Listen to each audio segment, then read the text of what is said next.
ይህን ቪዲዮ ስመለከት አሁን በተለያየ ጊዜ እየሰማን ያለነው የቤተሰብ መበተን ምክንያት ከሚባሉ ችግሮች መካከል ባለትዳሮች በበቂ ሁኔታ አለመተዋወቅና ግልጽነት አለመኖር ነው ብለን እናስባለን። የልጆች አባት ሌላ ትዳር እንዳለው ደረስኩበት፣ የዓመታት ፍቅረኛዬን ቁጭ ብዬ ዳርኩት ወይም ዳርኳትና የመሳሰሉ የምንሰማቸው ታሪኮች አሉ።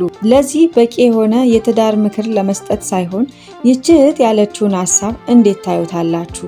ባል ከማግባታችሁ በፊት ፎቶውን እዚሁ ማህበራዊ ሚዲያ ላይ ለጥፋችሁ መጠየቅ እንደ ንብረት ይህን ሰው ልወስደው ነው፣ ላገባው ነው፣ ተቃዋሚ ካለ ወይ የኔ ነው የሚል ካለ በ3 የሥራ ቀናት ያሳውቅ፣ ከሌለ ጉዳያችሁን ቀጥሉ ትላለች።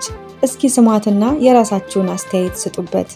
አሁን ላይ ማለት ነው ከማግባታችሁ በፊት ዴት ማድረግ ከመጀመራችሁ በፊት ማለት ነው የሰውየውን ፎቶ ማለት ፖስት አደረጉታላችሁ። ቲክቶክ ላይ ሊሆን ይችላል፣ ፌስቡክ ላይ ሊሆን ይችላል። ብቻ ይሄ የማን ንብረት ነው ብላችሁ ፖስት አደረጋላችሁ። ከዛ የኔ ነው የሚል ባለ ንብረት ከሌለ ለተከታታይ 3 የሥራ ቀናት የኔ ነው የሚል ባለ ንብረት ከሌለ ማለት ነው ዳይ ወደ ጉዳያችሁ።